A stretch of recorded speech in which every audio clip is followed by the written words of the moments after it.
창세기 26장 12절에서 25절입니다. 12절에 25절 교독합니다. 12절 이삭이 그 땅에서 농사하여 그의 100배나 얻었고 여호와께서 복을 주심으로 양과 소가 떼를 이루고 종이 심이 많음으로 블레셋 사람이 그를 시기하여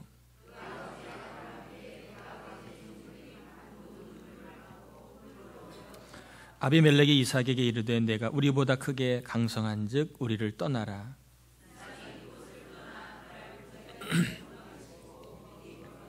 그 아버지 아브라함 때에 팠던 우물들을 다시 팠으니 이는 아브라함이 죽은 후에 블레셋 사람이 그 우물들을 메웠음이라.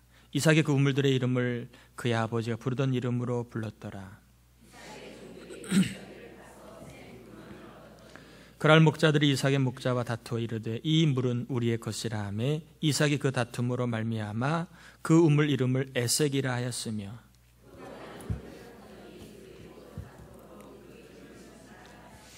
이삭이 거기서 옮겨 다른 우물을 팠더니 그들이 다투지 아니하였으므로 그 이름을 르호봇이라 하여 이르되 이제는 여호와께서 우리를 위하여 넓게 하셨으니 이 땅에서 우리가 번성하리로다 하였더라.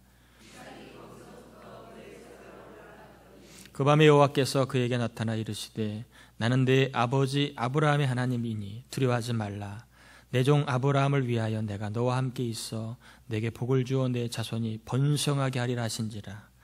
이삭이 그곳에 제단을 쌓고 여호와 이름을 부르며 거기 장막을 쳤더니 이삭의 종들이 거기서도 우물을 팠더라. 아멘. 우리 옆 사람하고 인사 한번 나누고 말씀 받겠습니다. 식사 맛있게 하셨나요? 한 번만 더 할까요? 네, 덕분에 맛있게 먹었습니다.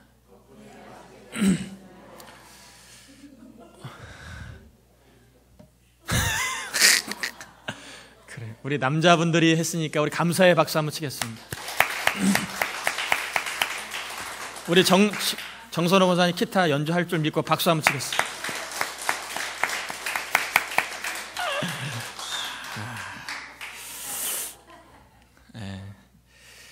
오늘 창세기 26장인데 다지시는 하나님 이런 제목으로 말씀을 전하겠습니다. 여러분 일치일란이라는 말 혹시 들어보셨나요?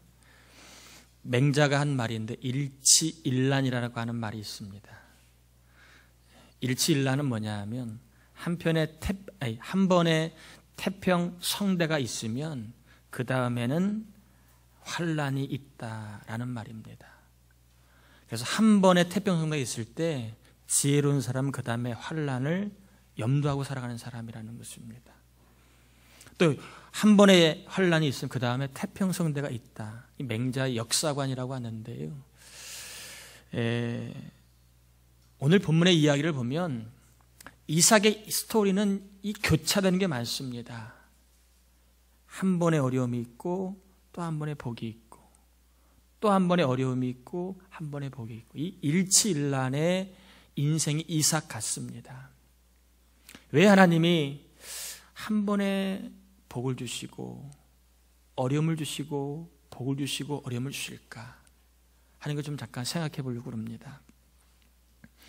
건물을 지을 때에 이 단층짜리 건물은 기초를 파요 안 파요? 안 판다고 말하기도 그렇지만 조금 파지요. 근데 깊게는 안 파지요. 근데 10층짜리 건물을 지을 때 기초를 많이 파요, 적게 파요? 많이 팝니다.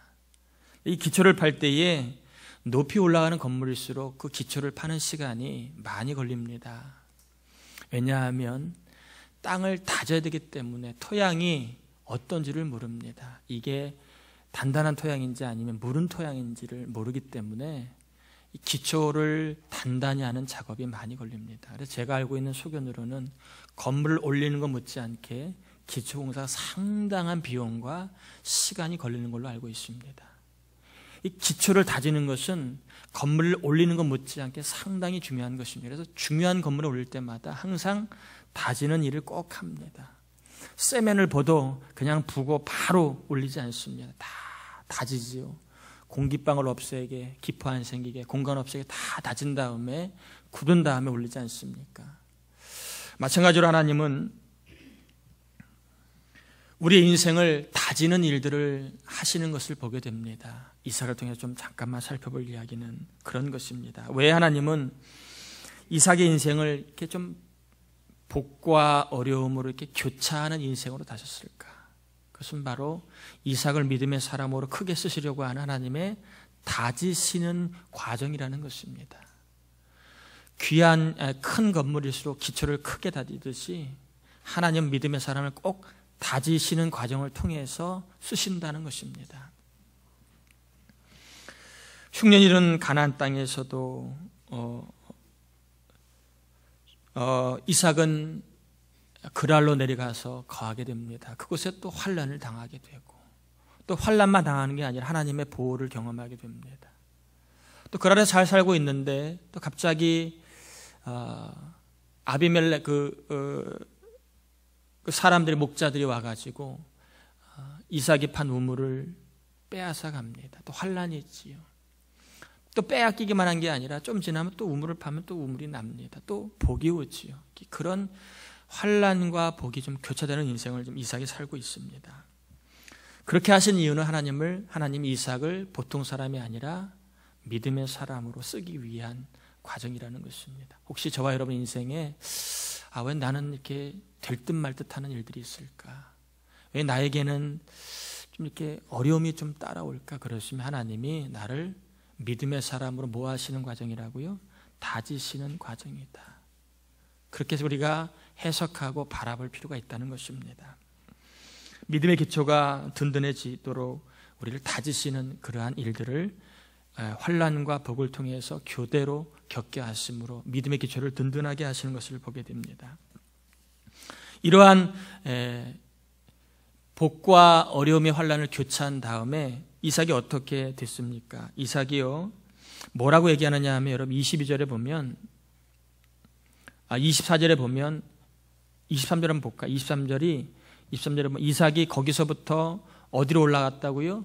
부엘. 거기는 그랄입니다. 그랄은 블레셋 지역입니다. 하나님은 이삭이 가나안에 거하기 원하시는데 지금 이삭은 블레셋에 거하고 있는데 이 교차를 통하여 이삭의 믿음이 다져지니까 기근의 땅인데도 불구하고 어디로 올라갔다고요? 가나안으로 올라갔다는 거예요. 부엘세바는 말 그대로 이스라엘의 최남단 지역을 이야기하는데 이스라엘을 상징할 때 블레셋바 이렇게 얘기합니다.